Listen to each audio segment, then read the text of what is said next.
Now today's passage is chapter 9, verse 18.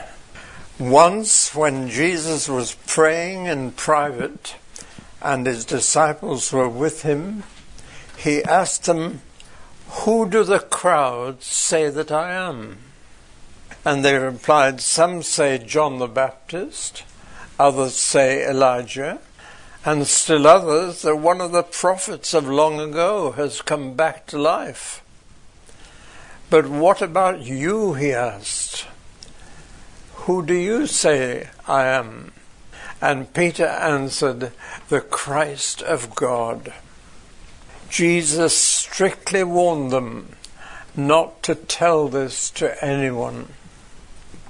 And he said, "The Son of Man must suffer many things and be rejected by the elders, chief priests, and teachers of the law, and he must be killed, and on the third day be raised to life." Then he said to them all, "If anyone would come after me, he must deny himself and take up his cross daily and follow me. For whoever wants to save his life will lose it, but whoever loses his life for me will save it. What good is it if a man gain the whole world and yet lose or forfeit his very self? If anyone is ashamed of me and my words, the Son of Man will be ashamed of him when he comes in his glory and in the glory of the Father and of the holy angels. I tell you the truth, some who are standing here will not taste death until they see the kingdom of God." About 8 days after Jesus said this, he took Peter, John, and James with him and went up onto a mountain to pray. And as he was praying, the appearance of his face changed, became as bright, and his clothes became as bright as a flash of lightning. 2 men, Moses and Elijah, appeared in glorious splendor, talking with Jesus. They spoke about his departure, which he was about to bring to fulfillment in Jerusalem. Peter and his companions were very sleepy, but when they became fully awake, they saw his glory and the 2 men standing with him. And as the men were leaving Jesus, Peter said to him, "Master, it's good for us to be here. Let us put up 3 shelters, one for you, one for Moses, and one for Elijah." He did not know what he was saying. And while he was speaking, a cloud appeared and enveloped them. And they were afraid as they entered the cloud. A voice came from the cloud, "This is my Son, whom I have chosen. Listen to him." And when the voice had spoken, they found that Jesus was alone. The disciples kept this to themselves and told no one at that time what they had seen. The next day, when they came down from the mountain, a large crowd met him. A man in the crowd called out, "Teacher, I beg you to look at my son, for he is my only child. A spirit seizes him, and he suddenly screams. It throws him into convulsions, so that he foams at the mouth. It scarcely ever leaves him and is destroying him. I begged your disciples to drive it out, but they could not." "O unbelieving and perverse generation," Jesus replied, "how long shall I stay with you and put up with you? Bring your son here." And even while the boy was coming, the demon threw him to the ground in a convulsion. But Jesus rebuked the evil spirit, healed the boy, and gave him back to his father. And they were all amazed at the greatness of God. While everyone was marveling at all that Jesus did, he said to his disciples, "Listen carefully to what I'm about to tell you. The Son of Man is going to be betrayed into the hands of men." But they did not understand what this meant. It was hidden from them, so that they did not grasp it, and they were afraid to ask him about it. We've reached a very significant passage. I've called it the turning point, because from now on the whole story changes. Up to now he's been preaching, healing, casting out demons, but all up in the north, in Galilee. But from now on, he will set his face to go south, to Jerusalem, and to his death. So that this marks this great turning point, and it all happens in one spot. One of the great advantages of going to Israel is that you realize how connected everything in the Bible is with where it happened. There's a geographical dimension to Jesus' ministry which you don't really fully realize until you're actually there and see the place. And you think, so that's why that happened here. And the background to the whole reading I've given you is that in the north of Israel there's a snow-capped mountain, the tallest mountain in Israel, and it's always covered with snow. The Israelis have put a ski lift on it, and they now ski down it. But of course in Jesus' day it was virtually inaccessible. And wherever you are in Galilee, you can look up to the north and you see the snow-capped mountain. It's so striking. I wonder if I can show it to you. This is a book of photographs of the Holy Land taken from outer space. And I don't know if you can see that. It looks like the map of the Middle East. In the bottom is just a glimpse of the Dead Sea, and then the Jordan Valley goes straight up to the top, because the Jordan River begins at Mount Hermon in the north. And you can see the snow-capped mountain up there. The Sea of Galilee is in the middle there, already below sea level. And then just though you can see palm trees at Galilee, you can look up and see snow-capped mountain. It's just amazing. Now, up till this point, Jesus has not been near that mountain. But everything I read to you took place up there at the snow-capped mountain.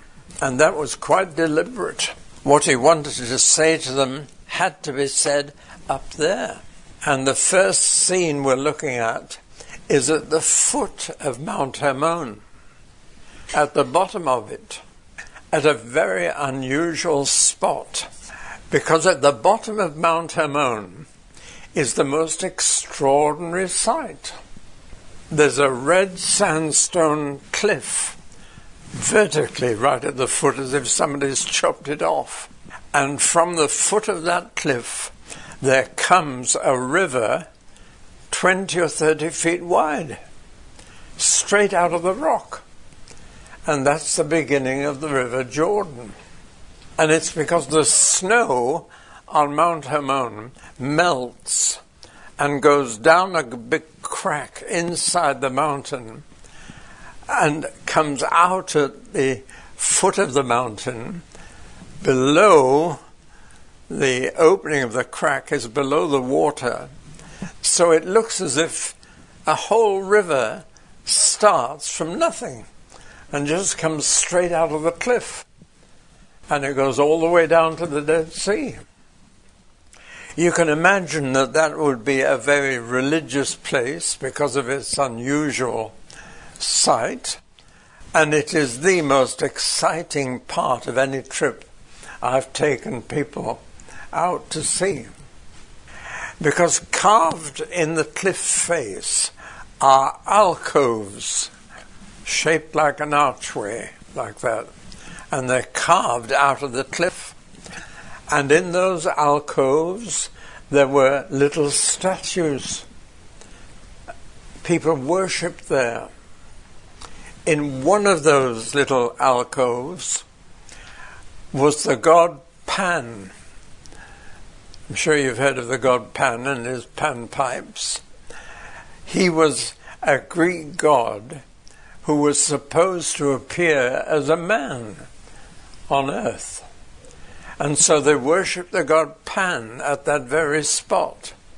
And even today, the village nearby is called Panias, after the god Pan. And in another of the alcoves was a statue of Caesar, the Roman Caesar, who was a man whom people thought was a god.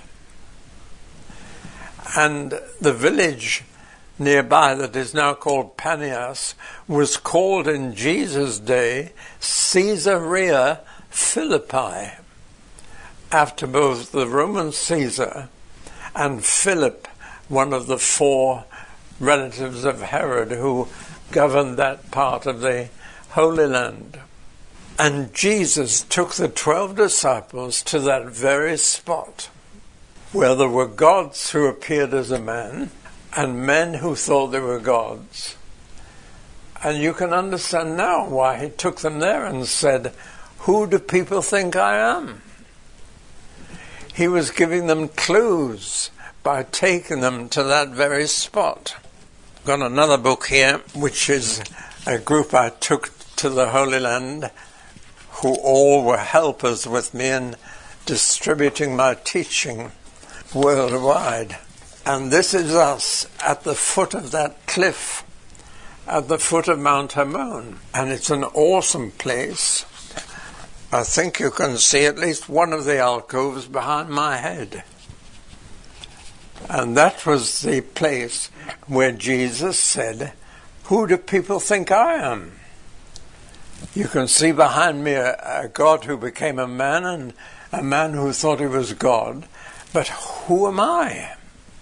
That's the most important question anybody could ever ask. What you think of Jesus determines your whole life and has such a difference. On the other side of that page is a glimpse of the River Jordan at the foot of the cliff. And you can see how wide the water is there. And that's the place where this first thing happened, which we call the Great Confession. I took my daughter to that place once, and it was pouring with rain. And we were miserable because even the coach, the windows were covered with mud. But we got out of that place, and we walked through the rain and in the mud to the foot of the cliff. And I read this bit of the Bible to them. And just as Peter said, "You are the Christ," and just as I read that, lightning struck a tree just by us with a great crash of thunder. And before we knew where we were all lying down in the mud, face down. It was such a shock that came that. But it's always been a special place. And everybody I've taken there has been profoundly moved. Well now, the first thing to say is that Jesus asked them first, "Who does everybody else think I am?" And the answer came in an unusual form. They are sure that you're a reincarnation. You're only in your early 30s, and you're such a great person. You must have lived before. You couldn't have become such a great person in that short time unless you'd had a previous life. "Oh," said Jesus, "who do they think I was in my previous existence?" And they said, "Well, some say you're John the Baptist who's come back to life." Remember that Herod chopped John the Baptist's head off for the sake of a dancing girl. And they said, "It's John back to life." And the second person they said it might be was Elijah, come back to life, reincarnate. And then they said, "Well, most people are sure you've been one of the prophets before." "Right," said Jesus, "that's very interesting, but now I want to know, who do you think I am?" And that's the big question. He's waited 2.5 years to ask that question. He's taken them with him and preached the kingdom and healed the sick and delivered them from demons. He's done all that and given them clues. He's fed 5,000 people with 5 loaves and 2 fishes. He's stilled the storm. He's given them clue after clue after clue. And he says, "What conclusion have you come to?" And Peter said, "You're the Christ of God." Now, he said more than that, and the other Gospels tell you what more he said. But what Peter was saying was, you have lived before, but not on earth. You've lived in heaven before. You're the Son of God, the Son of the living God. That's the only explanation of what you say and what you do. And we've watched you for 2.5 years, and we're convinced you're the Christ, the Son of the living God. And Jesus was thrilled. He'd waited 2.5 years for someone to say that from the disciples. And he says, "You're absolutely right, but you mustn't tell anybody. It's a secret, and you mustn't share it." You've hit on the answer. And he said, "It's not just you who's come to that conclusion. My Father has been telling you all this time. And now you've realized the truth. Now I can go to Jerusalem. Now I can die." And he's only 33. He says, "Now I can die." It's amazing. And from that moment, he set his face to go south into his worst enemy's camp at Jerusalem. And they knew what would happen to him. And above all, he knew.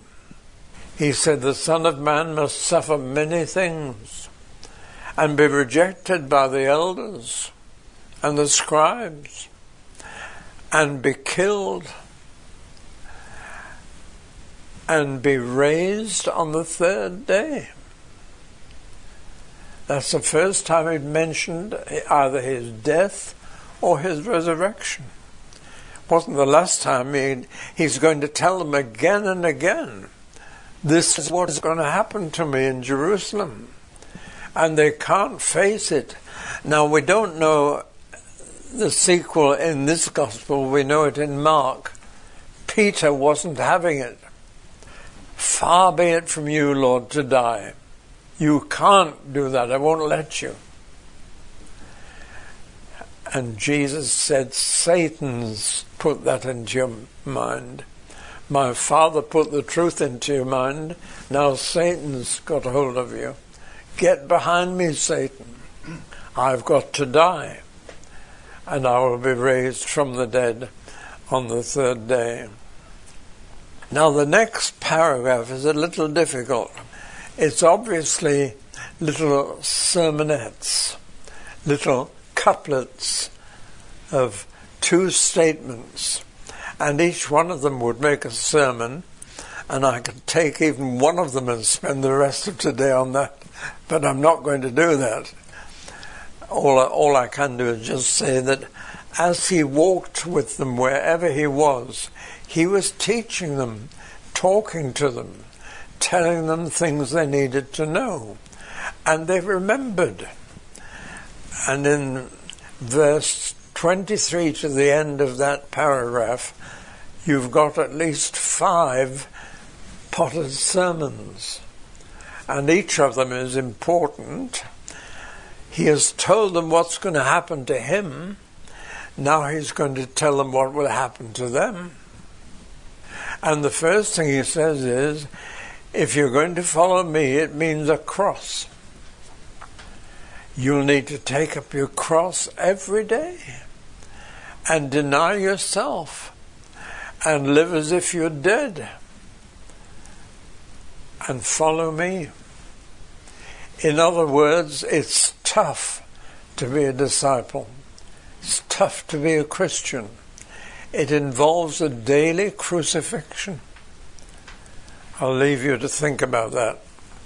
The next thing it says is this: if you want to keep your life, if you want to save your life, you're going to lose it.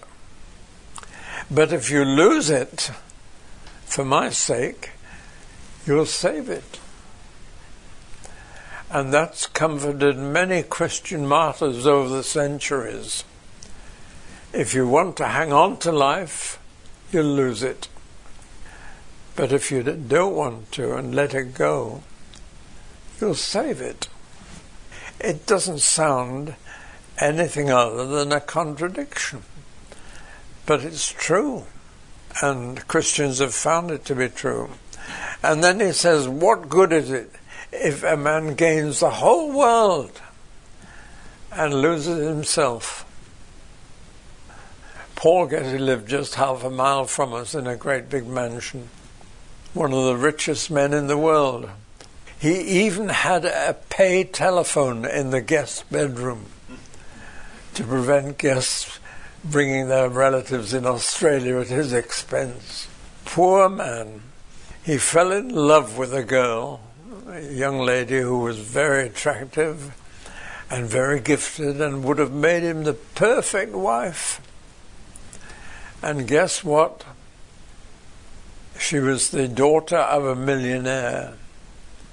And she couldn't get out of her brain the idea that he was marrying her for her money. And so she refused him. And he didn't marry. But that, to me, was a big tragedy, because I only found out much too late, when she married someone else, that she was the daughter of a millionaire.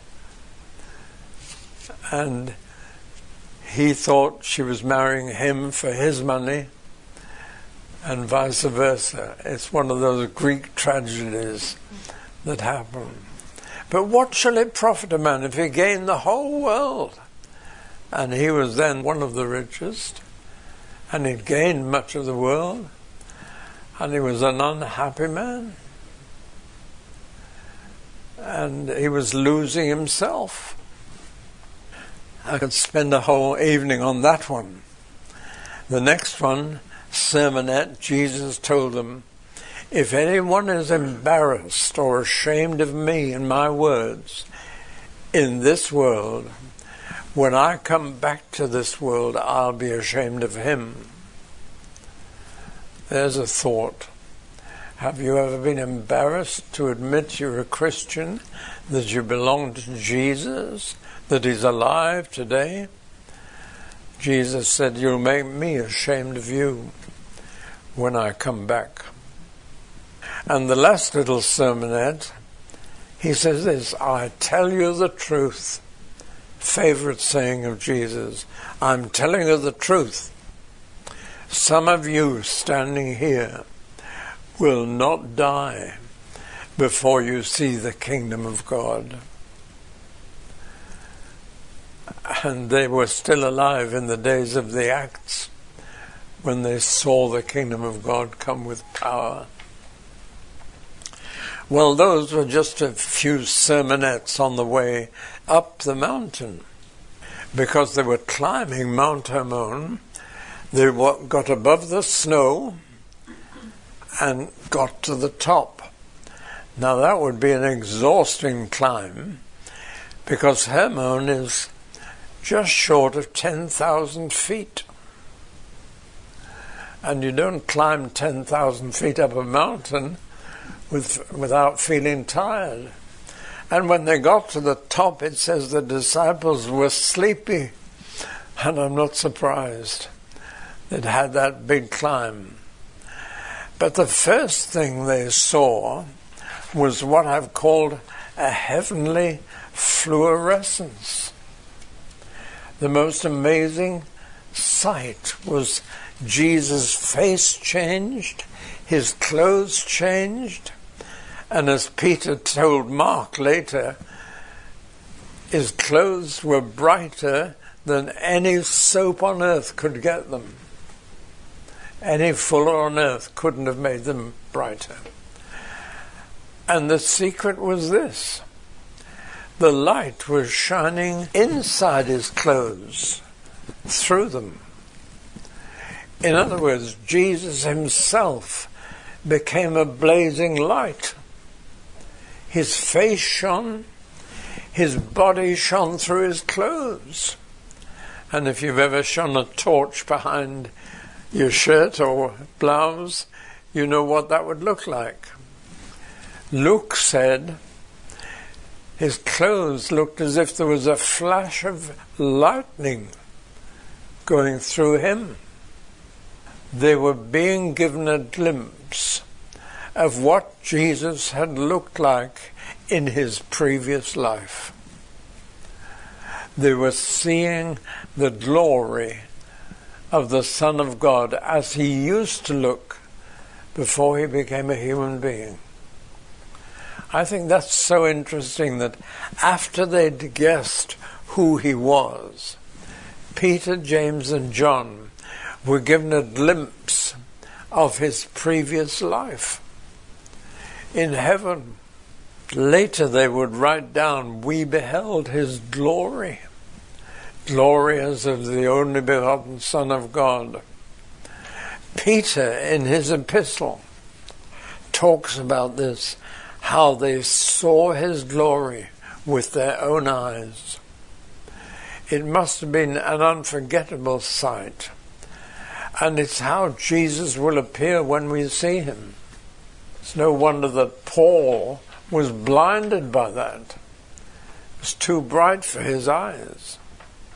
But Peter, James, and John saw Jesus transfigured. They saw him in his heavenly glory, and his clothes became fluorescent. Now, I've got another picture to show you. It's a picture by Charles Butler, painted in the year 1916. And it's called The King of Kings. And it appeared in the Royal Academy in London. This is only a rather poor copy of it. But here's Jesus, King of Kings, and surrounding him are portraits of all the kings and rulers of the world, 160 of them. And each of them is painted in the attitude he had towards Jesus. And the interesting thing about the painting is that Charles Butler was able to make Jesus' clothes shine from the inside. No one has ever been able to repeat the luminescence of Jesus' robes in this picture. And Charles Butler never told anybody how he did it. But it was his great work. Here's Edward the Confessor offering his crown to Jesus. Here's Napoleon, aloof and looking at Jesus as if he has contempt for him. Behind Jesus, you can see the prince of this world, the devil, dark and forbidding, and he's shrinking back from Jesus. But look at the luminosity of those robes. They just, in the original oil painting, they just shone out as if a light was behind them. How Charles Butler managed to do that, I don't know. But that's how they saw Jesus on the Mount of Transfiguration. They were amazed what they saw. And to their astonishment, when they became fully awake, they saw 3 people covered in glory. Not 1, but 3. And with that instant recognition, which we shall all have in heaven, they recognized 2 people who'd been dead for centuries. And they recognized that's Moses and that's Elijah. And they too had glory shining through them. And it says that Jesus discussed with them, my Bible says, the departure that he was going to fulfill in Jerusalem. But in fact, the Greek says the Exodus.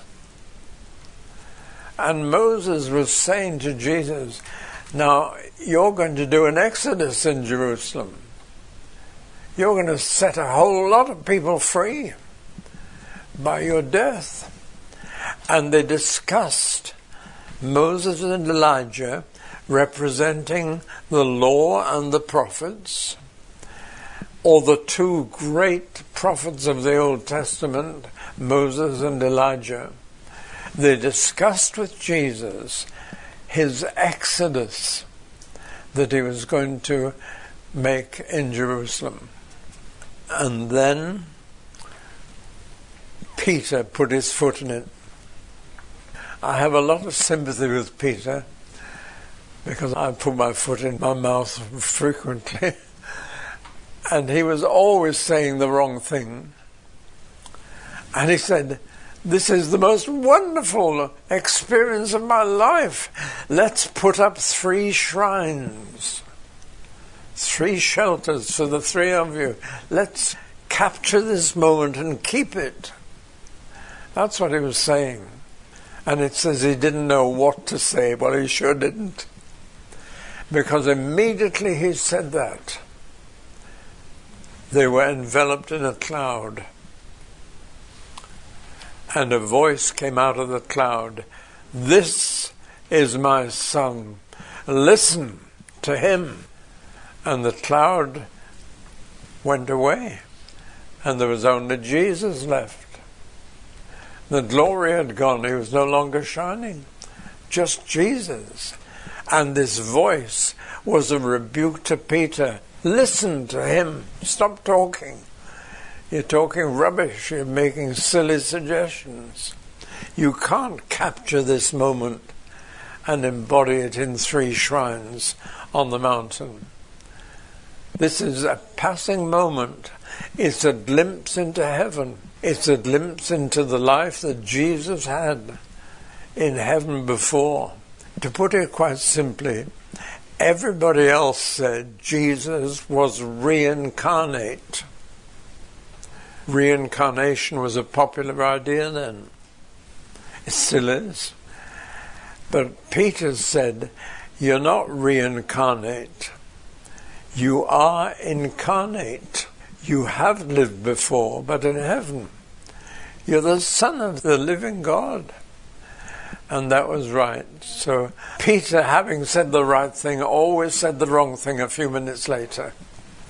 And here he was trying to enshrine the moment in 3 buildings.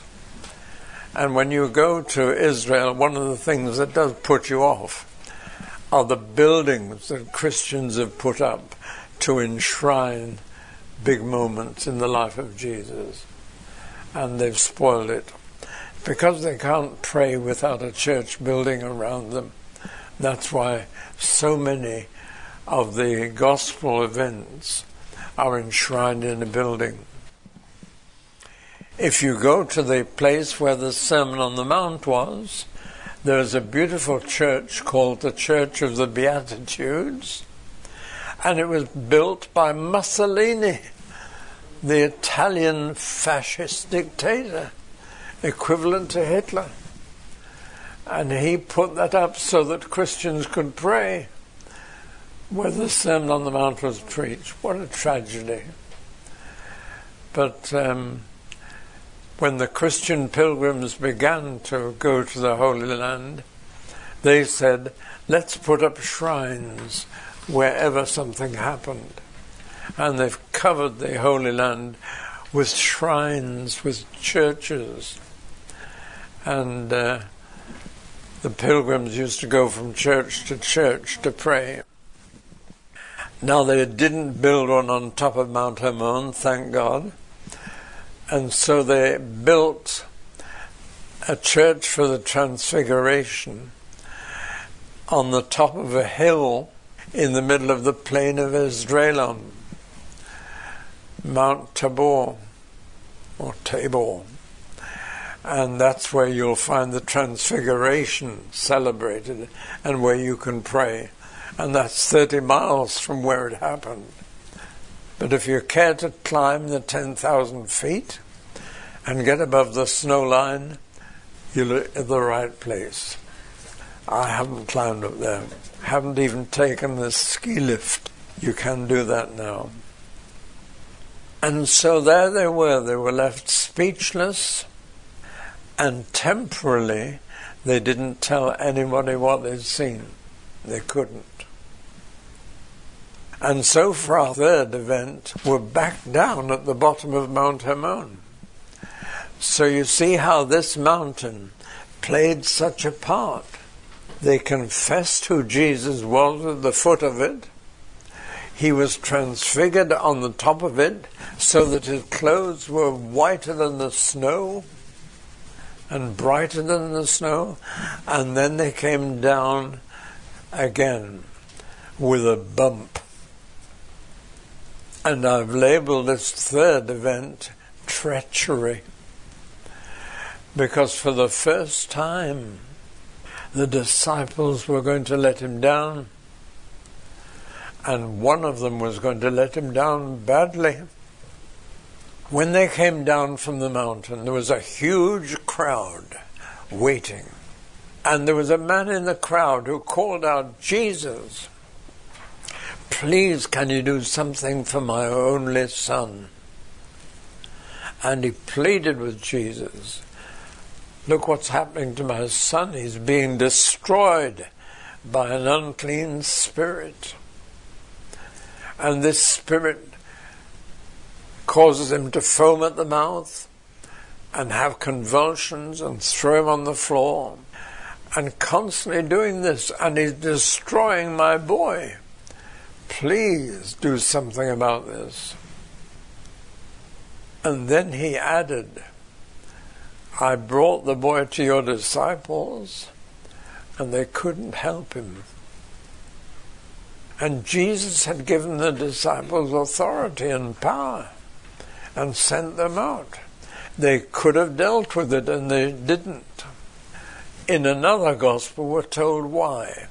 And Jesus said, you can't do this casting out demons without prayer and fasting. Which as much as say, that's what you're missing. So don't try and do this in your own strength. You'll fail. And then Jesus demonstrated frustration. Jesus was very human, and he said, how much longer do I have to put up with you? This perverse and unbelieving generation. How long shall I stay with you and put up with you? A very human reaction. And Jesus was impatient with the disciples. They should have been able to deal with this, but they just hadn't. They just couldn't. How much longer do I have to put up with this? That's what Jesus is saying. He's really frustrated. And we must understand his humanity when he gets frustrated like this. Bring the boy to me, he says. And even as they brought the boy, he convulsed. And the evil spirit took hold of him and threw him on the ground, and he foamed at the mouth. And Jesus said, come out of him. And he came out. And he gave the boy healed, cured, back to his father. Lovely moment. And the crowd were amazed. They saw it happen. They saw the boy on the ground, flinging himself around. And they saw Jesus tell the demon, come out. And they saw him come out. And the boy was perfectly normal and given back to his dad. But the interesting thing is, they didn't say, isn't Jesus great? They said, isn't God great? Now that's very interesting. They realized that it was God in Jesus who was throwing out the evil spirit. Now we come to something very serious. They've come down from the mountain with the 3 disciples who went up it with Jesus, Peter, James, and John. They were special disciples and were given special experiences. And they came down to meet the 9 apostles who had failed to help this boy. And so already there was a failure among Jesus' 12 apostles. But worse was to come. And Jesus said, listen very carefully to what I'm going to tell you. I'm going to be betrayed. Now this is the first time he'd said this. Someone's going to betray me. And he's talking to the 9 apostles, among whom is Judas Iscariot. It's the first time Jesus had said this in the presence of the man who was going to do it. And you can imagine his shock, because he was already a bit too fond of money. He was the treasurer, and he kept the cash that they were given to pay for their food and so on. And he'd helped himself to that cash. And he was creaming off some for himself. And Jesus now says, I'm going to be betrayed. Now that means it's going to be someone close to me who will sell me to someone else. Now later, at the Last Supper, Jesus said the same thing. Only this time he said, one of you will betray me. And their reaction was to ask, Lord, is it I? Lord, is it I? They asked a question. But this time, being the first mention of betrayal, it says they didn't understand what he was saying. And they didn't dare to ask him anything about it. It's so true to life, all this, isn't it? You can imagine them so shocked that no one said anything. Later, it was almost as if they'd got used to the idea and said, Lord, is it I?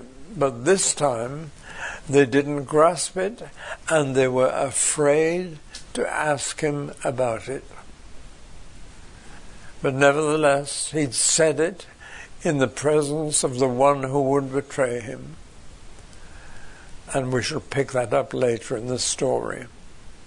Well, that's taken you through the passage for today. And next we'll pick it up and take it on. But this is the turning point where the whole of Jesus' life changed, and where the disciples were given a glimpse of how he had lived before, not on earth as a prophet, but in heaven as the Son of God, and with the glory of the Son of God. What a glimpse that must have been. But it was only a glimpse. One day we shall all see Jesus in his glory. And like Moses and Elijah, we shall be glorified. That's the final stage in discipleship. We're justified, then sanctified, and then glorified. And we shall share his glory. And whether you can cope with this in your imagination or not, one day your clothes will shine like lightning inside them. For we shall share his glory and reflect his image.